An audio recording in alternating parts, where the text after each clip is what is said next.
Hello, Kiev. How are you? Good? Everyone good? Good. Okay.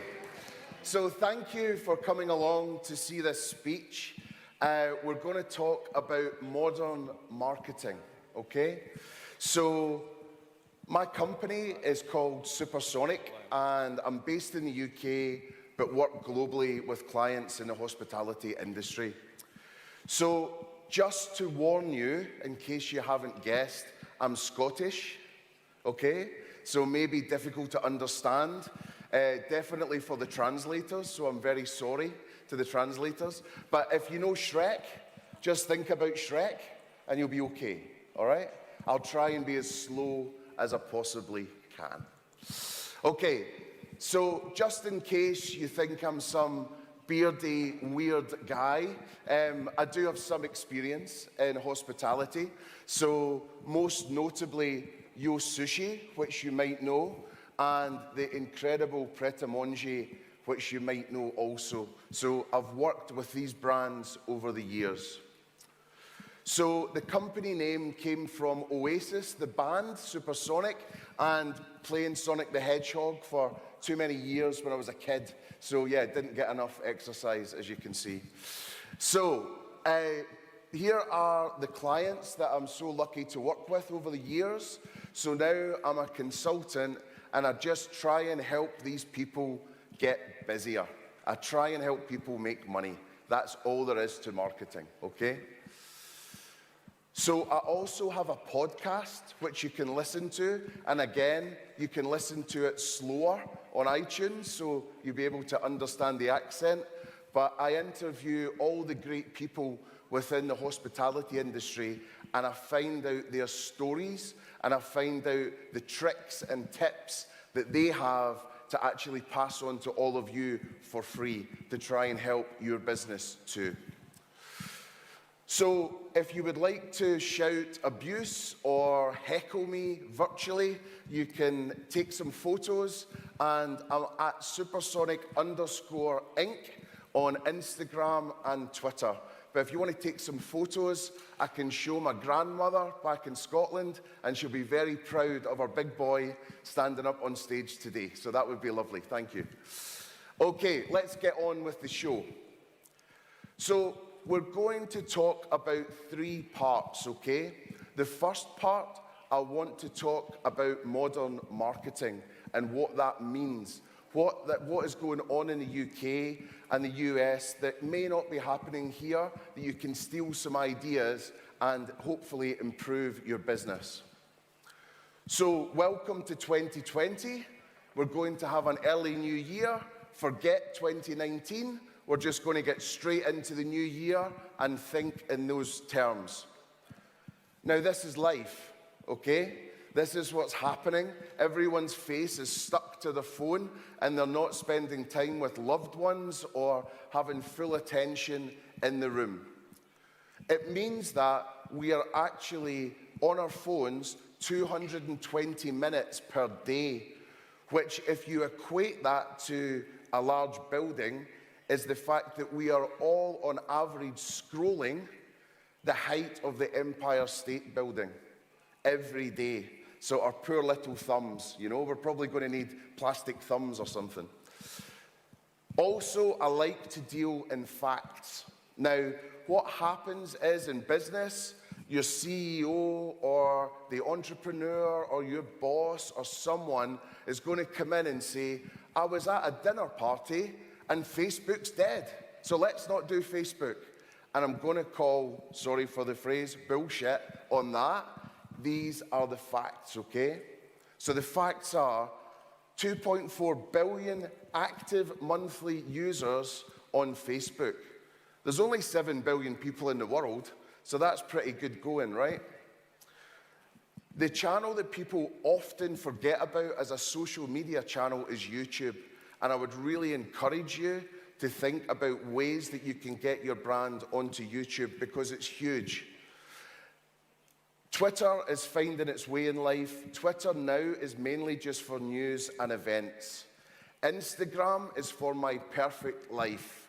So you don't see double chins, and you don't see cellulite or bags under your eyes. You know, it's all perfect, right, in Instagram world.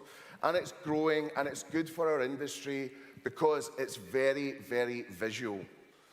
Now, the interesting thing for me out of all of this, and we'll talk about this later, is WhatsApp and Messenger. So if you add those two together, they have more active monthly users than Facebook. But the problem for marketers is how do we break into those things? So again, we'll talk about that in a little bit. Also, ones to watch out for are TikTok, which is now becoming big. I would really recommend getting your head around TikTok now and just having some experiments to see how that works. And also LinkedIn. Just think about LinkedIn as Facebook with a suit and tie on, okay? You know, it's becoming the same thing, a great way to target corporate business. Before we all get too excited about social media, I really want to bring you back to basics. Now, the first step in anything is that you have to understand yourself. So, what do you stand for as a business? Do you have that written down? Is it meaningful? Is it relevant? Does your entire team know and evangelize about it?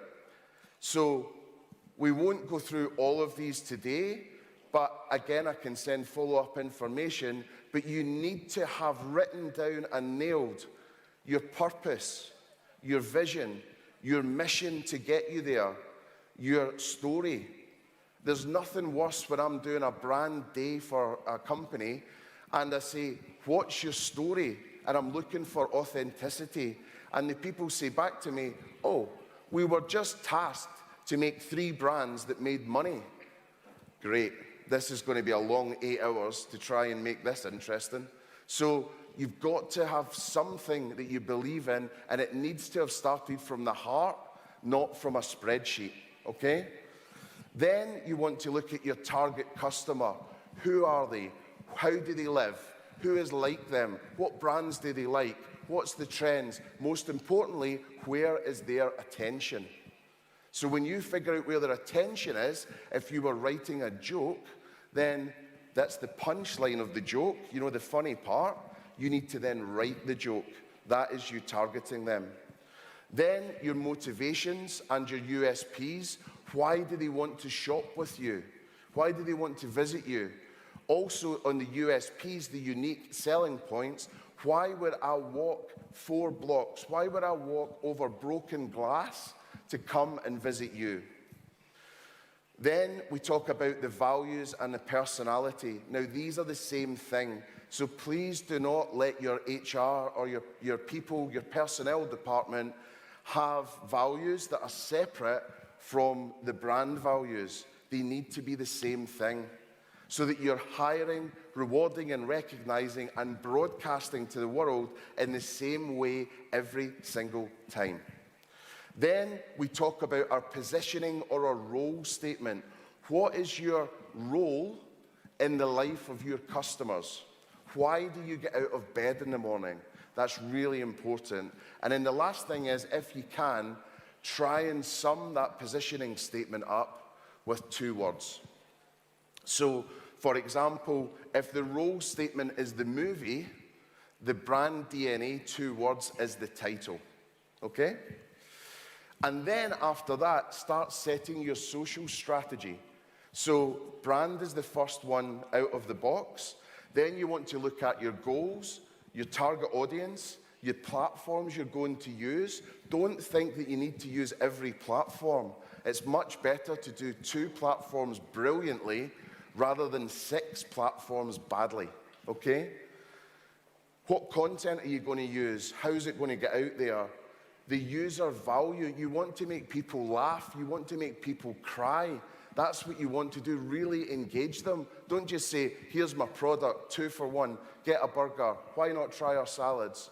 That's rubbish, right, on social. It's a complete waste of time. Then you want to think about growth of your users, growth of engagement. Then you want to think about practical things like workflow, resources within your team, and then looking at the performance. Now, I'd really encourage you to, from this day forward, always think of your marketing team as a performance marketing team. They're there to drive sales. They're there to build your brand, not win awards for a nice poster, okay? We'll come on to that later. So just thinking about budgets, so many people do this. They just throw the money away, and they do what they did the year before, and the year before that, and the year before that, because they know it's what will get through. What I would encourage you to do is nuke everything, blow everything up, and start again. And if you were building a business today and starting today, your marketing plan surely would be different from what it would have been like in the 80s and the 90s and the early 2000s. So 80% of your budget I would like to see you putting into digital, okay? This is an amazing tip from a guy called Gary Vaynerchuk, Gary V, and you should definitely check him out if you don't know him. But he says, document, don't create. So what happens with marketers as well is they get paralysis because they sit down and they say, oh, I need to make this amazing video that's like Star Wars or something incredible. Just keep shooting all the time, everything that's happening, and then you can edit great things.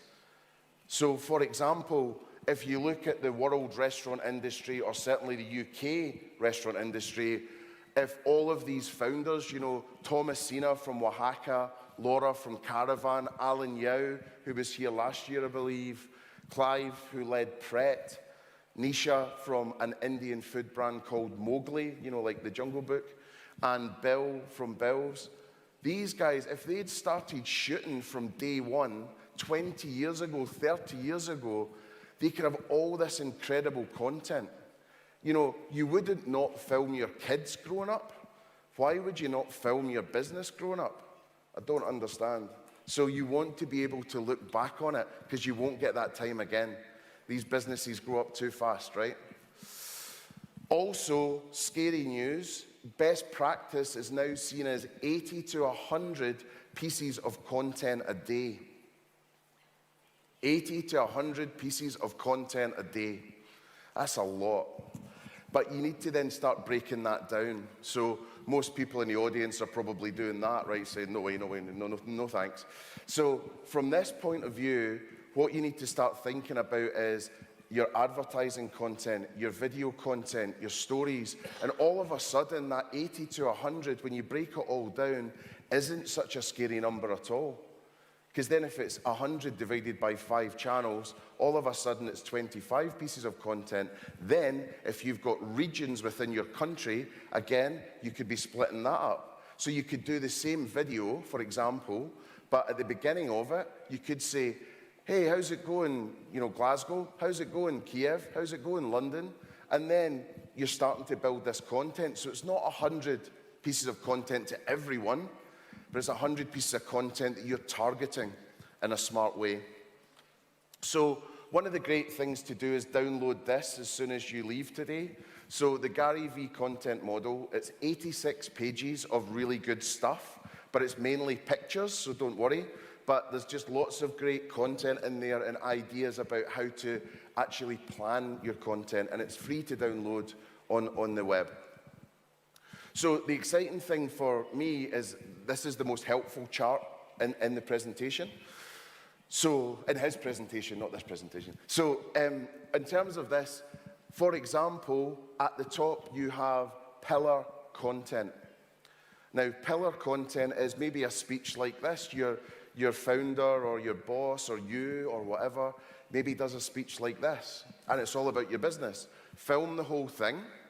Then it goes down to micro content and articles. So you break it down into micro content for the channels, which is content specific. So LinkedIn may be a great business quote with the lady standing on the stage presenting. Something for Twitter, for example, might just be all the great quotes live as the thing is happening. On Instagram, maybe it's a little bit more of a story of the day, arriving at the venue, doing the stuff, meeting people after, whatever. So you can do it that way. And then what you would do is make sure it gets recorded in video and also audio. And then there are great apps out there, one called Rev, that you can upload sound files to, and for $1 a minute, it transcribes everything perfectly. And then you can then put that up as articles out to the internet, which Google will see. Google will then give you credit for, and that will start helping your rankings on Google when you're being searched for. Then, if that's not enough, you do that, then you start listening to what people say. So you have comments and all these types of things. See what people are saying, see what the themes are, and then start to pull the content together to really sort of help amplify those themes. If there was things that people loved, do more of that. If there's things that people hated, maybe don't do more of that. And then it just keeps going. Make more content, get it out there, and the cycle continues. So dark social, a scary phrase, but basically all it means is the messaging apps. So Facebook Messenger, WhatsApp, the big ones as we saw earlier. Now, when we're looking at that, it's quite frightening, but also quite interesting, because 80% of social sharing now is happening on the dark social platforms. So you're doing all this great work above the water, but 80% of it's happening below the water, which is one-to-one messaging or one-to-few messaging. 2.1 billion is the actual amount of users for, globally for messaging apps, and 1.5 billion are using WhatsApp. So what you need to do is just stay close to news, technical news, what tools and examples and case studies are available that you can then copy or get first to market on and things like that. Just start testing things out. Also, likes are going to disappear. So all of us who get a hit of, endorphins in your brain when someone likes what you've done, that's going to go. And what's going to happen is, as marketers, we're going to have to measure different things. So we're going to have to measure things like saves. We're going to have to measure things like comments. We're going to have to measure shares, private shares, things like that. But there are tools in the back end of all of the social media platforms that then will give you the ability to see what's going on. One of the most important metrics for me is from a social media channel, did someone hit more information about you, or did someone hit your website, or did they book from Instagram or something like that? So it's these kind of metrics that you're going to start getting excited about, not your number of followers and not your number of likes. That's just going to sort of disappear. It's about real metrics that are going to drive your business extremely well. So there's some cool stuff as well where you can start setting up your pages to get people and encourage people to send messages to you. So rather than learn more or visit our website or this or that, you can press a button that takes you straight into dark social with that person. So I'd really encourage you to start thinking about that. How can you put an ad for your company, and the call to action would be going straight into Messenger and then having some kind of dialogue. Also, you can actually buy adverts within social media Messenger for Facebook. So this is going to become more common. Try not to be too creepy and irrelevant. But for example, if you owned a bar or a restaurant, you could have a very cool ad between messages that says something like, why not take your friend for a drink? Or why not catch up in real life? Or, something like that. You really think about the context and the environment in which you're existing. Also, there's an awful lot of automation going on, and it's a very good way if you have a booking system or delivery, or you're one of the aggregators like Deliveroo or Just Eat or one of these that are happening around the world, where you can actually help get a lot of the frequently asked questions out of the way, and then you can be super helpful. Chatbot work actually doesn't cost that much money. So again, it's really worth investigating, because as we grow more socially awkward as a human race, this is very helpful for us, where we can sort everything out without actually talking to anyone, which is becoming quite the trend. Also, automatic responses for your business. You can just set those up on your page straight away. It'll give you 3 options. You're almost writing like an out of office type message, but you can write something positive, and then you can give someone 3 places to go. You can then make it more customized and look more amazing using Facebook APIs and things like that, but it does cost a bit more money to go customized. So definitely just make sure you've got that sorted. So that's just an example of the buttons there. So it's 4 times as many consumers prefer to watch a video about a product. So again, start thinking about video, start thinking about how you're going to do video better. So that's quite an interesting sort of way to look at things. Almost if you're starting today, just start pure video and go that way. And people gaze at videos 5 times as long as they do anything else in the feed. So again, start thinking about how you can be video first and mobile first as well. So there's 3 types of video content basically. So one is a snack, which is just a quick 6 seconds, maybe like a little story, something like that. There's long form, which is maybe more an episodic or something more professional that you've put together. And then there's live.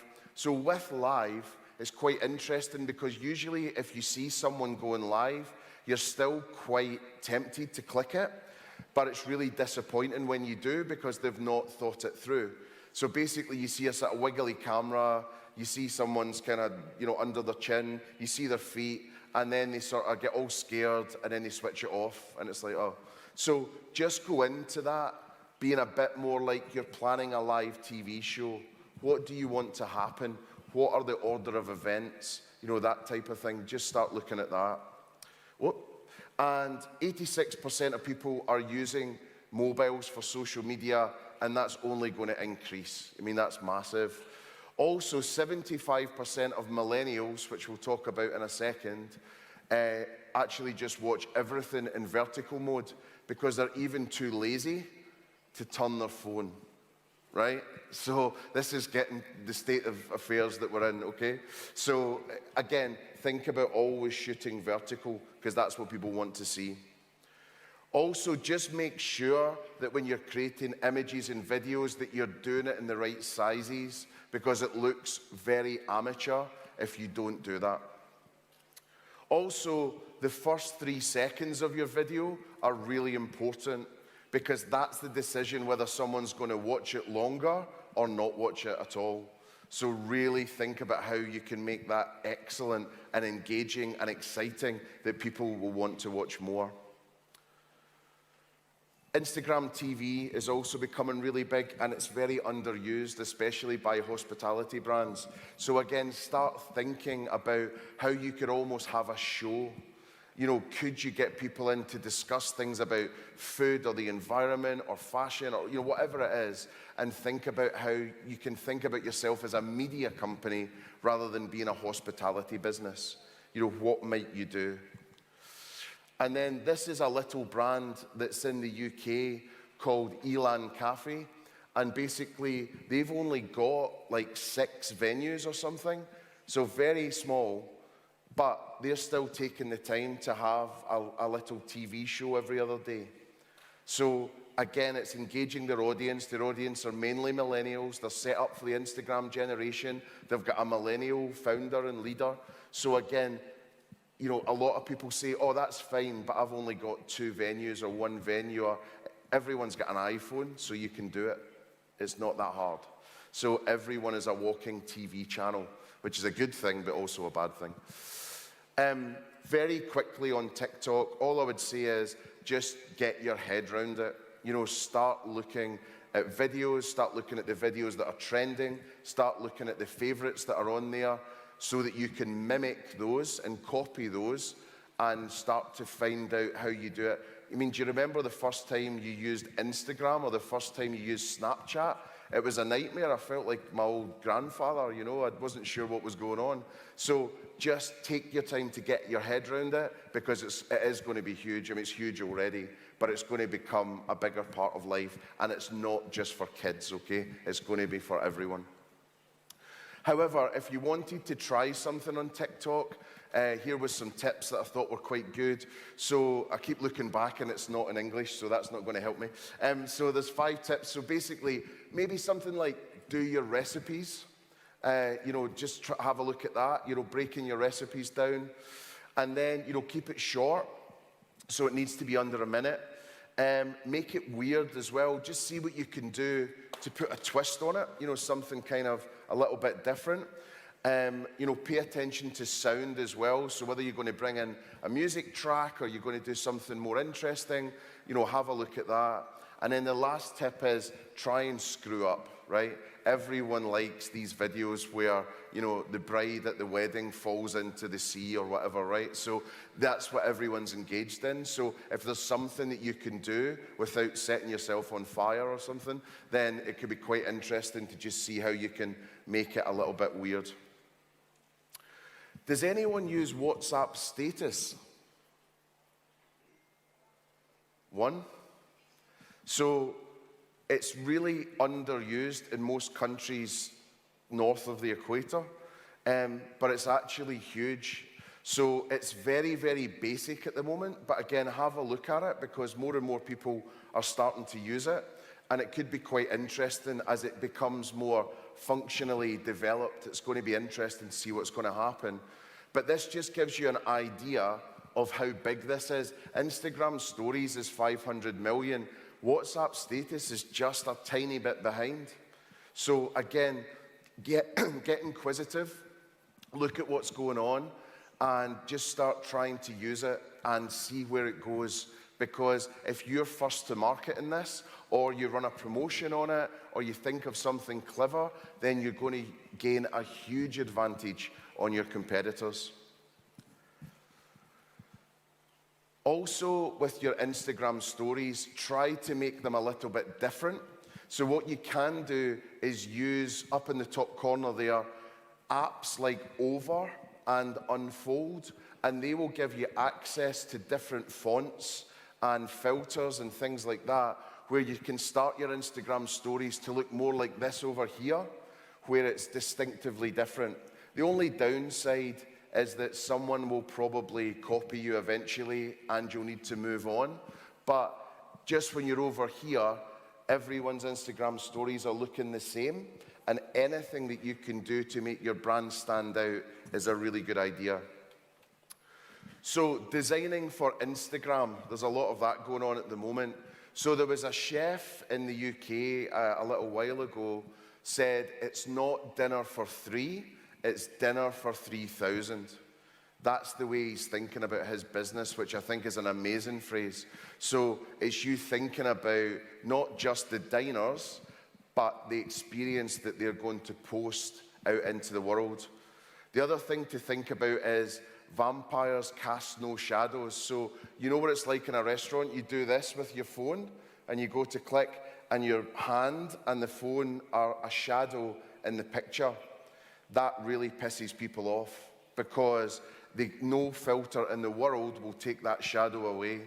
So I know it seems like the oddest request in the world, but I want you to sit in every single seat in your restaurant and try and figure out which has shadows at different types of the day. And also, operators will hate me for saying this because they just want the lights to work. That's a full-time job in its own right, but it's very, very important for that sharing experience. Because there are people like this who are on TV and their posts are things like, sorry about the last post audience, the lighting was terrible. Which seems a bit first world problems, but there you go. Over here though, here's how you can combat that. So these lights are about $100 each. You know, you can get varying degrees of these, but I would really encourage you to potentially have one of these in your venues. So if people want them, give it to them, you know? So again, it's just so that you're not ignoring the trends. Why would you stop someone telling 25,000 people how great your business is? That's going to save you a lot of money, right? So I would definitely do that. So again, this is what the Instagram generation want. There's queues round the block to get these 2 seats in Elan Cafe. And it's all about having it staged. You know, life is a stage. That's what they want to see. Also in travel magazines, we're starting to see trends where they're not only telling you about the hotel, they're not also telling you where to go, but they're also saying what the most Instagrammable shot in that hotel is. And millennials are stating that over 70% of them are considering the Instagrammability of the hotel as a factor if they're going to book it. Now, if that trend is happening in hotels, fortunately, unfortunately, that's going to come to us as well. So how grammable is your restaurant? Makes me feel a bit sick when I say that, but unfortunately, that's the way life is going. So this was a huge trend in the UK. Everyone now has flower arches everywhere, so anyone with hay fever or allergies is probably quite upset. But, you know, we're seeing really cool things now like this for sticks and sushi, which is a Finnish, sort of Japanese kind of brand. But, I mean, this is super cool. People are stopping in the street to take this photo. And also, you can work with your suppliers where they'll pay to build the Instagrammable set for you. And that means it doesn't cost you any money, but you'll still get tagged in the experience, which is quite a good idea. And also, just always think about photo composition. You know, just taking your time to shoot something like that, you can use that again and again and again and again. This is from Meat Liquor in the UK, and it's just an incredible shot. And also, the beer company Stiegl are, you know, getting a huge amount of value from this too. This is another sort of newer type concept, make handmade pasta from Lena stores. So originally it was a deli years ago, but again, look at how beautiful that is. You know, they've got the colors right, they've got the composition right, and it's just, you know, likes for days and comments for days and saves for days. Also, just try and think about how you can make your photos a little bit edgy, a little bit different, a little bit taboo. You know, there's nothing worse than just seeing this cocktail bar shot with a cocktail, the bartender's blurred arms pouring something. It's just like, it's just a yawn fest, you know, it's just really boring. So what can you do to maybe make it slightly more exciting? So this was me this morning, I shaved my legs, and this was me doing this. So yeah, hopefully you like it. So, up here as well, there's some really Instagrammable things that don't need to cost the earth. The cost of this product, a banana and some chocolate, the margin on that product, the popularity of that product, just sitting down to think not only how grammable is my restaurant, but how grammable are my products. And yeah, just is it good enough to tweet? You know, always just think about that. Would you take that photo and put it in your own feed, your own personal feed? Are you proud of it? And then just look out for trends, right? This is a super weird one that people that are bald were getting their heads sort of painted at music festivals. I'm not quite sure what you call it, but again, look out for these things. There just might be something fun in that for your next event or marketing campaign or something like that. Also, something really good to look at is creating GIFs or GIFs for Instagram stories, for Facebook. It costs you about $12 to actually get it put up there. But when someone searches for sushi or Ukraine or, you know, cocktails or espresso martini or whatever it is, French food, you would do really well to appear there.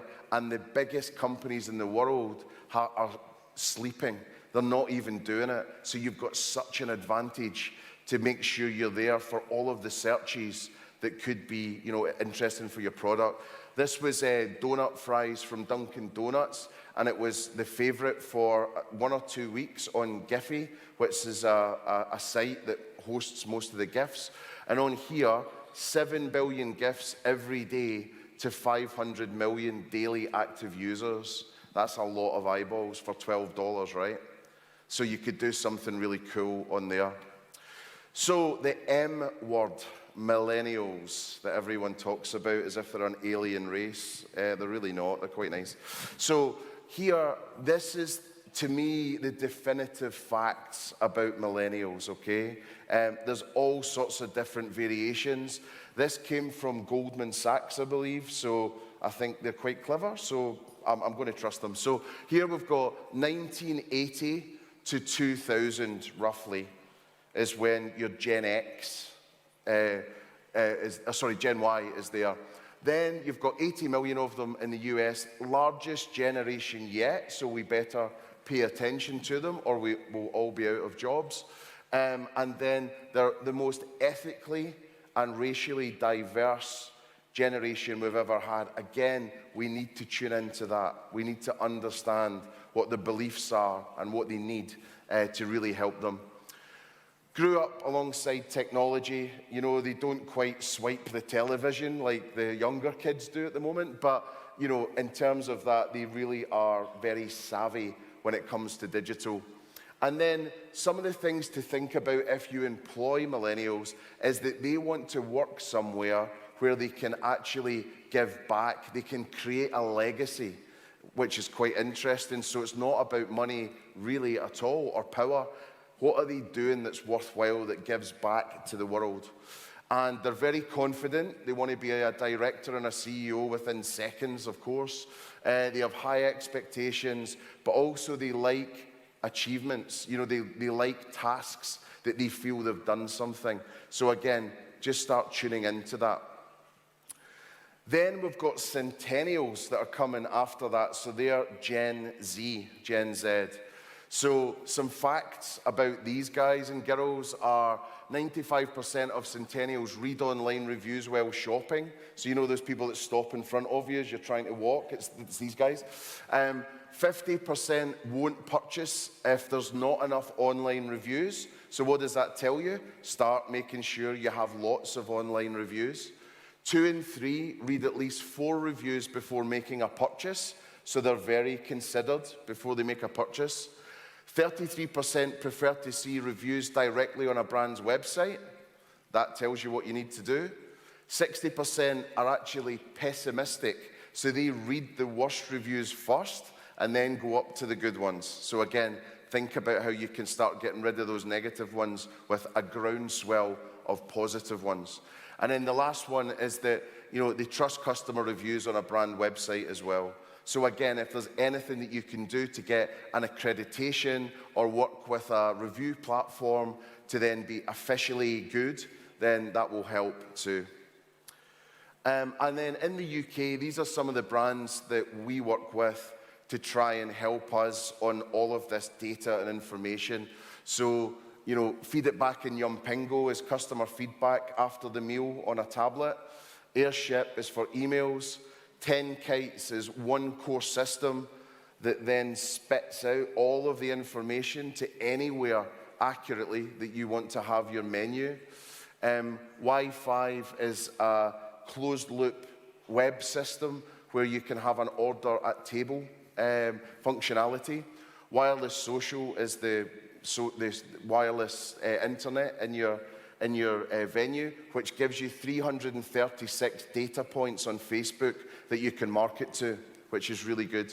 Pepper are apps as well, more traditional apps. And then, you know, there's a few others here. Avocado Social, incredible for social media.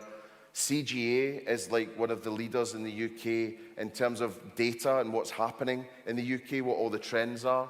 And Typeform is really good for customer feedback in terms of market research and things like that. And then OpenTable is really good for, you know, bookings and connecting with them. So in summary then, just read this over here. We've got define your brand. You want 80 to 100 pieces of content a day. You want to look at sort of new wave departments and thinking about how you can extend your marketing department. Find ways to promote yourself on Messenger as well. It'd be quite interesting to look at. Don't crave likes, crave saves. So that's quite an interesting thing. Investigate chatbots and have a look at those, and have a video strategy. The last few things are always think about designing for Instagram anywhere that you can. That's food, uniforms, anything. Create millions of GIFs or GIFs, whichever one you say. That's a good thing to do. And then get serious about voice. Okay? Everyone still with me? We're okay? Cool. All right. Not long to go, I promise. Okay, so part 2, we're going to talk a little about local marketing. So, the very simple structure, you can have this for free, it's my gift to you. But basically, if you look at the top, 1, 2, 3, 4, 5, and then next to each of the numbers is what you need to do, okay? Number 1, make an impact on digital, social, and PR channels. Number 2, make friends around your business. Number 3, create demand, get people to come to you. Number 4, one of the big ones, is it obvious what you actually do? So many people are too clever for their own good. Just tell people what you do. You know, don't make it too mysterious. And then 5, what will you do to make sure a customer comes back? And then below this, on the inside, right outside your venue, immediate area, local area, and the wider digital universe. So it's quite a simple system. If you use this, you'll do good. So some of the brands I've used this with are Pret, Manger, Sushi, Pizza Punks, which is new in Glasgow and Ireland and Newcastle, Bill's, which is very beautiful, Chopped, which is a salad bar, and Fuller's, which is an ancient pub company from 1845. So, using digital, social, and PR. This is a good slide.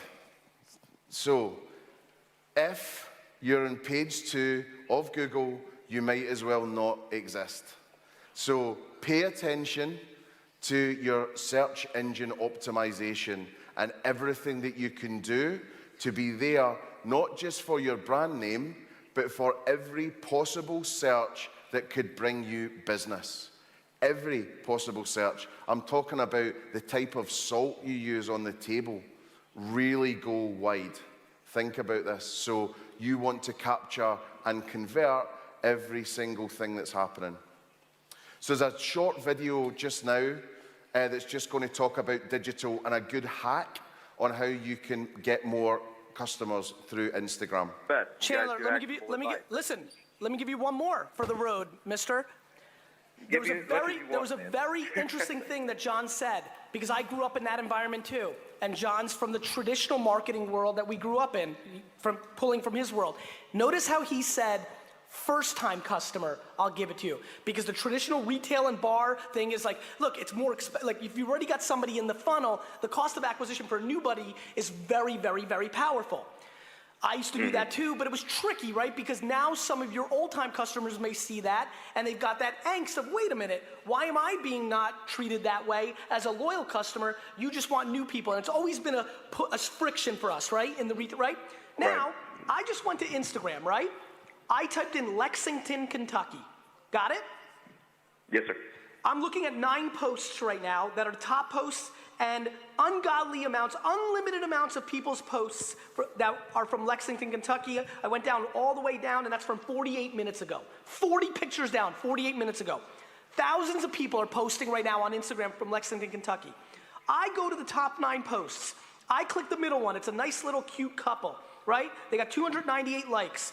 Abby, she's from somewhere. She's part of a sorority, it looks like. She has 2,387 followers. There's a triple dot in the top right corner on Instagram. I hit it. It lets me send her a message. I send her a message. Abby, see you in Lexington. We love being part of Lexington. Here's a $20 off coupon, $10 off coupon, free chicken. Only she sees it. You're grabbing somebody who has a big social media profile. You've not hurt any of your loyal customers like me and John had to back in the day. She comes and she posts a picture of the food and creates word of mouth. Now that $5 acquisition created no friction to loyal customers, and because she's now media, she amplifies it, and you're getting an $80, $500, $4,000 media amplification against your $5 And last one thing, don't discount. People get addicted to discounts. They don't get addicted to free. That's right. Makes sense? So you'll be able to watch that back. You know, the presentation is for all of you, so you'll be able to see that again. So some other tricks that we did was through social media, we did something called Blue Monday for Busaba, which is a Thai restaurant, where we gave main meals away for 99 pence each. And I believe they got around 150,000 sign-ups for their database just from doing that for one day, which was going to be a very, very unbusy day in January. So, you know, you can do these things. Also, something to look at is just all of the targeting options. It's all of this on Facebook. So I've laid some of these out. You know, you'll be able to target on, this is in the business manager in the back end, location, gender, language, age, income, relationships, work. Have they just become a parent? Life events, you know, what's going on with them? Then business and industry, entertainment, family relationships. You could spend your life targeting. It's really exciting. Also, digital activities. Are they a console gamer? Do you want to try and sell them delivery late at night when they're, you know, a little bit hungry because they've maybe had a little something extra, you know, from that point of view? And also, page likes here, you can target all of the customers of every single one of your competitors. So again, I'll be spending all day, every day in here. And also really think about when you're doing any social media ads, what do you want to happen? Don't just put an ad up and sort of do that. Do you want to create awareness? Do you want to create consideration? Do you want to create conversion? People will probably go to conversion, but you usually can't create conversion before you do the other first two steps. So making friends, a couple of examples. You know, when was the last time all of your team went out and just knocked on doors and just said hi to people and did something nice for them and invited them down to see you? You know, a lot of people don't. They just open their doors and hope that they'll get some money. So again, really think about that. So these coffee guys did it in London, went around every office, knocked the door, and they were actually trying to boost their coffee delivery business for their beans so that offices were having good coffee instead of rubbish instant coffee. Pret, Manger, we made friends by giving every single taxi driver free drinks for a month during the Olympics when it was going to be a bad time for them. We still do it now, or they still do it now. So again, it was just to try and be kind. Creating demand. One of the things I did was I had a little group of Japanese girls called the Japarazzi. So, you know, like the paparazzi sort of thing. So basically, they would go around asking people, would they like to lose their sushi virginity? So it was a little bit risky.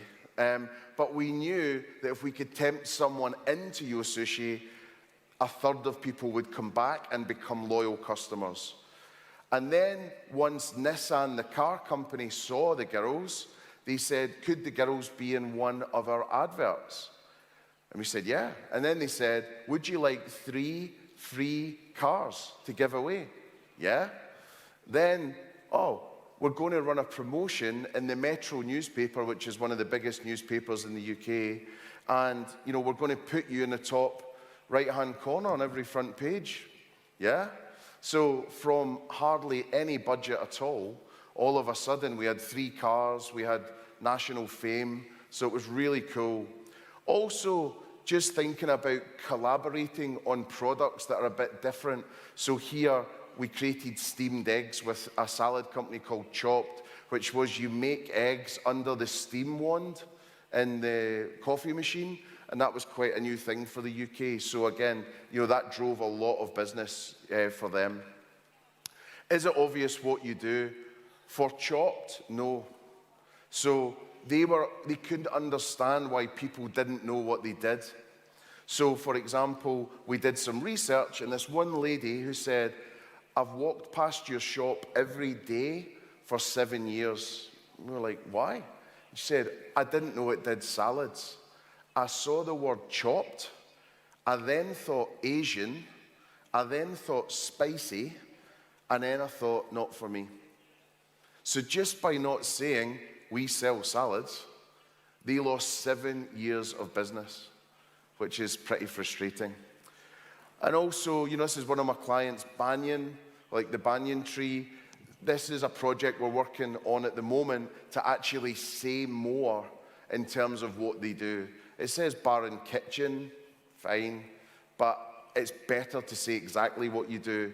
And when you look at Pret, for example, they have been going since 1986. They're still humble enough to say, we sell sandwiches, everyone knows what Pret does, but they are still humble enough to do that. And then getting customers back, I'll give this video to you, I won't show it, I'm looking at time, but it's a system you can use to get a customer back 3 times in a short amount of time. So we'll let you see that later. If somebody... In Pret, we gave away free coffees, so we incentivized the team to give away free coffees. So every store had a budget, every team member had a budget, and they could give away free stuff how they saw fit. So that was so nice, because versus a loyalty card, getting a free coffee is so much more exciting than someone stamping a card, right? And in Yo Sushi, we did the same with miso soup. So miso soup cost 3 or 4 pence, but for certain mobile phone customers, we would then give them unlimited miso soup, which didn't cost very much. So you want to think about low cost and high perceived value. So also, if there's a disaster in your business, maybe turning it into the positive. Hawksmoor, one of the staff gave away a £4,500 bottle of wine for around £100 by mistake. But the way they reacted to that was saying, oh, well, never mind, next time you'll be okay. Put it on Twitter, and it became national and global news. So again, if you make mistakes, celebrate the mistakes, and you never know, it might actually get you some more business and some PR. Also, thinking about apps, just one word of caution with apps, make sure it does something that is really special, and it's as useful as Uber, Spotify, Amazon, whatever. So with this app for the cocktail bar, Be It One, you get a code from the bartender, you then have your own special at any time, happy hour, and if you share it with your friends, you can extend your happy hour. So it's just really cool. It's a really, really cool idea. Also, as a brand, try and own moments. So Pret own the Christmas sandwich in the UK. So again, think about the calendar year. What could you own? So the summary on this part then is use the local marketing model that I've given you. Get obsessed with what's happening in other countries and what's going to go well. Target well using data, really sort of focus on that. Look out for PR opportunities when you least expect them, like giving away the expensive wine. Be human and share those mistakes every time. Think about the app's uniqueness as well when you're going to have a digital app. Try and own some moments, and then always think about low cost, high value. Okay, so the last part then. So this is about teams and building teams.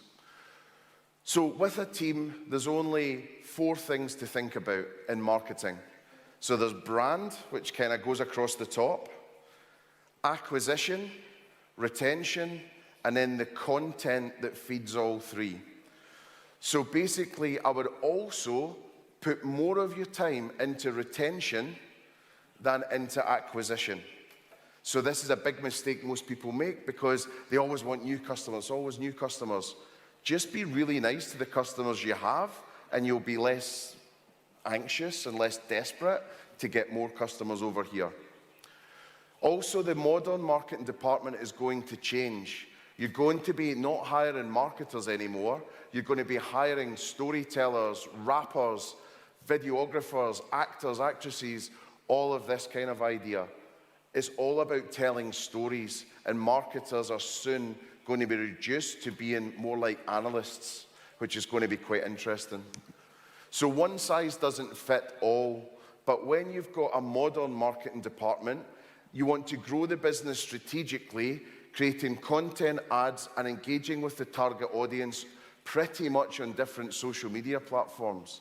This is the role now of the modern marketing department. This is what they do. So you can use an agency with some kind of cool hipster kind of guy. Also, the person in-house is probably too busy to get everything done. But I think really the real solution is working together. Have a great agency, have a great in-house team, and let the agency do the creative bit. Just don't try and get everyone to be everything. So you want to outwit, outplay, and outlast the competitors, but also the social media algorithms. Always be thinking about those 3 O's: outwit, outplay, and outlast. So also the job that you have to do is to build a community of engaged customers in social media. That's the social media department's brief, if you like. So what I would say is, and there'll be gasps from the audience, but just from experience, you want to take 5 to 8% of total turnover as your marketing budget, which is quite a lot. But to survive these days, that's what you're going to need. Use 80% of that in digital, test and learn, test and learn. There's actually 9 jobs in your social media department alone, which is quite a lot. So even if you've got one person, you want to think about the abilities they have to do all of these things. We're needing designers, content curators, influencers, videographers, community managers, a bit of PR. There's a lot there, okay? But think about all these things when you're setting tasks for yourself or for them. So if you don't have a huge department and you only have 3 people, then just split them up into acquisition, content, retention. And content should feed both, okay? And if you're all by yourself and you're sad, then, basically you just have to do the best you can and really think about it. But it could be worse. You might be part-time or half a person. So again, all you can do is list out your priorities and present them to your team, your boss, your investors, and work with them to prioritize if they can't afford to do everything. And then your boss will go, aha, I'm going to find someone that's like a unicorn and they do everything. It just doesn't work like that. It's just not the same. The amount of clients I have where the marketing person is meant to be a designer, is meant to be PR, is meant to be doing other things, it just doesn't work. It's a false economy. So acquisition, content, and retention. These are some of the tools that you need for a modern marketing department also. So Gmail, G Drive, you know all these things. But Plannable is very good in terms of planning out your Instagram and your social media content. Flow is very good in terms of your task management, really helps. Obviously, you hopefully should know the ones in the middle, but also workflow management through Trello. Instant messaging through Slack is often faster than emails and things like that. Later is good for you to post content on Instagram later. So that's quite a good tool as well. And then there's still not many systems that can beat Hootsuite in terms of, just the capability that it has. So the budget considerations you have then are salaries, training, overheads, influencer costs, external agency, software subscriptions, hardware, content creation, amplification, and. There's a lot in it, but what a lot of businesses tend to do is just hide away from it and just say, you can be the promotion person and go and print some posters, please. Go and post this on Instagram. The trouble with organic social alone, it's less effective than email, and everyone thinks email's in a bad place. So just start thinking about what it's going to take for you to get the sales that you want and the growth that you need. So it's just a constant struggle. There's a lot in there. I know everyone can't afford this, but just start thinking in that way and you might have a little bit more success. So I would look to allocate £5,000 to £10,000 on content creation and influencers per month, and also £5,000 to £10,000 on ad spend. Again, it's a hell of a lot of money. This is a lot of cash. But again, for you to be seen on social, you need to be spending more than other people and be targeted better with better content. But just to give you an idea, I was using half my budget, more than half my budget, at Sushi in 2009 on Facebook. And I had board approval, everyone was behind it. So this is about changing the mind of your teams, your business, your stakeholders, your investors. If everyone's face is stuck to their phone, why would you not be there? And why would you not do a good job? Just feels weird not to do that. So 11 things that you want to measure in terms of you being able to go back and report every month and say, this has been a worthwhile investment. So sales, key brand terms versus perception. So see which way that's tracking. You'll have done that work from the purple slide that had all the brand stuff on. Prompted and unprompted awareness, you want to start measuring that. Share of voice versus competitors. So you might spend less and you're a burger bar than McDonald's, but if you multiply up your budget versus McDonald's, you might have a bigger share of voice, which could be quite interesting to look at. Your net promoter score, you want people to be, net promoter plus 50, plus 42 above. And then the lifetime value of a customer. So don't just think about spending money to get that customer in once. Think strategically about how this person will bring you money over the lifetime. What customer from each marketing channel is worth to you as well. That might focus you to see where you're going to put your effort. Social media mentions, saves, and shares, as I said before. Visits to all of your owned media. So, your website and all your social pages, these kinds of things. Get obsessed about feedback and ratings and the sites that they have. And then where do you feature on Google? If you're page 2, forget it. So the summary there then is align the team around your brand, acquisition, content, and reputation. Value your social team, really start to value them. They're not just the people that, dick about on Twitter. They are really doing an important job for you. Take it seriously. Hold them to task though. Make sure there's measurements and thinking that's happening. And then have realistic budgets and understand it yourself. Don't ask anyone to do stuff you don't understand.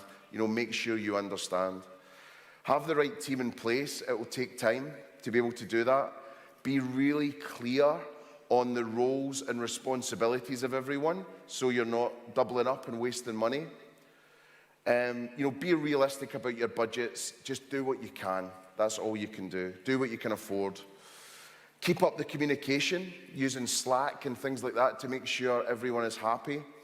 And then just measure and then act on the good stuff again. Double down. So a few things to remember then, and then I can take some questions.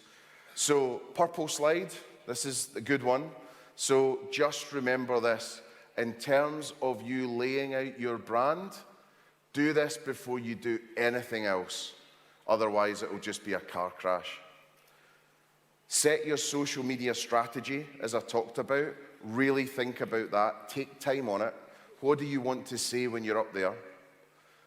Your local store marketing, this should bring you 2,000 to 5,000 extra pounds a month, at least, by just putting some effort in here.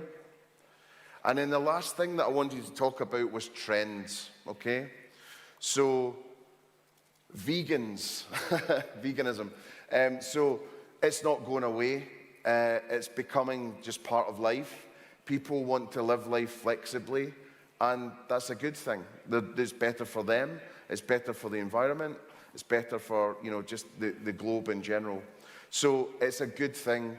It's something to think about, and think about how you can best serve these people. And, you know, a lot of people are treating them like a hassle and something that's a real problem. But embrace it, and your business will be better for it. Big trend on low alcohol and no alcohol. So this is called Seedlip, and it's a non-alcoholic spirit. So you get the sort of taste of it being gin or vodka or something like that, but it has no alcohol. So this is becoming a big trend. Start to think about that as well. If people don't want to drink, give them other options.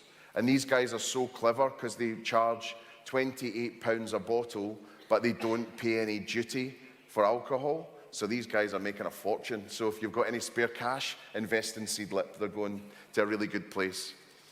Eating on the couch, delivery is becoming even bigger. You have to embrace the delivery companies. You have to work out a way financially that it's going to work for your business model, because if you're not on there, you're going to lose a lot of custom. So keep thinking about the ways that you can make it work for you, and make sure you get support from them. A big phenomenon in the UK is dark kitchens. So basically pop-up kitchens for the biggest brands that we know, but they're in car parks and industrial estates. So the user thinks that they're ordering Pret, Wagamama, I mean, not that I'm sure they have them, but that kind of thing. And then it gets delivered to you without having a restaurant. So if you're a small business, or even if you're a big business, you've got the chance to have a presence in an area where you don't have a restaurant, which is quite cool. The obsession with self is such a big thing too, so that's not going away. You know, selfies and all the rest of it. Make sure that your drinks are Instagrammable. Drinks are now being sent back for not being Instagrammable. Not because they don't taste good, because it's not grammable enough, right? So you really need to think about that. Make sure your food is not just beautiful from a chef's perspective, but also from a social media perspective too. And then your restaurant, make sure it makes people stop and stare and stop and share, okay? What can you do that people go, wow, that's the most incredible thing, I have to share that. So this is Gloria's in Shoreditch in London. And then the inside is just even better. You know, it's just unbelievable. So again, really think about how your venue can either have an Instagrammable area that you maybe set people who look influential in, or your entire restaurant can be that. Chains in the UK are having not such a good time. People don't like chains now as much. So people like independence, and investor strategies are changing to have many brands rather than having one brand that goes across the nation. I think in the UK, we would really struggle to see, you know, 400 sites being opened by a new brand. I just don't think it's going to happen. So that's something to watch out for as well. Also, slightly sexy, but you want to make your products craveable. You know, how can you have that one thing that people would die for? What is that dish on the menu? What is that experience? What is that cocktail? What's that hot bartender? I don't know. But what is that one thing that people would run fast to go to your venue more than anyone else's. Have a think about that. So last couple of things, podcasts are becoming really big. So what I've been talking about lately is that the fight for the eyes is over. The fight for the ears and the tongue has just begun. So we've got a lot of work to do and opportunities where your brands could feature in people's ears and their brains, which means their wallet, okay? So 69% of people agreed that podcast ads made them aware of a new product and service. Weekly podcast listeners are listening to 6.5 hours of podcasts. Nothing has that dwell time in the advertising world. So again, really think about how you can either be part of a podcast or even better, how your business can start a podcast. It's a really, really good thing to do. Also, most people are listening to 43 minutes roughly of a podcast as well, highly engaging. So that becomes a commute to work or gym time or workout or whatever. And then the other thing is voice. So, have you got a voice strategy yet? If not, why not? In the UK, for example, there's around 13 million smart home devices now. And that's not phones, that is the actual Google Assistant or Amazon Alexa or whatever. So start thinking about voice. Start thinking about how someone can apply for a job with you. Start thinking about how someone can order food from you. Start thinking about how they can book a table, how they can give feedback. What's the user interface? What's the user experience? And also, if you have actual products that you sell, what happens when you ask Amazon to send you something? Is the wording correct? That they send you their own label, Amazon Gin? Do they send the people that have paid to actually feature there as the most promoted? Or do you say by name this actual product? So there's all these things you need to start looking at and working out because it's coming fast. And, it'd be a good job to have a voice strategy. Also, just thinking wider, supermarket sites, e-commerce sites, have you got anything pre-packaged or curated that you can sell on here? It just gives you extended reach. So if I put in Yo Sushi, they've got the sponsored one there, which isn't Yo Sushi, but then they have the Yo Sushi cookbook. But then what makes me frustrated is, where is the Yo Sushi, packs up there? Where's the Yo Sushi gift vouchers? Where's all these things? That should be there. So you want to make sure you grab every opportunity. So 52% of all product searches on the web in the UK start on Amazon, not Google. So whatever your equivalents are, just try and be there. And also, what makes my face go like this a little bit is, again, when you search for Yo Sushi online, a few things happen. One is they've not spelt Tesco, which is a huge supermarket in the UK. They've not spelt Yo Sushi correctly. It should be all capitals. As a brand person, that makes me want to tear my eyes out, right? We should have control over that.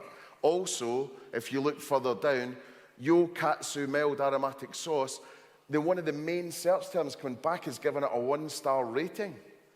That needs to be fixed. So just be vigilant, be over everything, get obsessed about what people are saying behind your back. And then this is another one, Gusto Restaurants, great brand in the middle of England, great Italian brand. They've done the right thing here.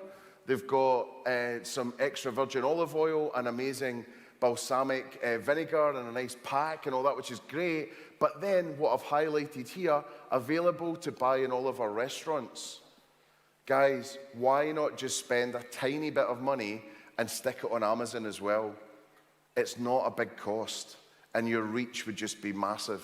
When anyone is, can you imagine the amount of searches for extra virgin olive oil and balsamic vinegar on Amazon?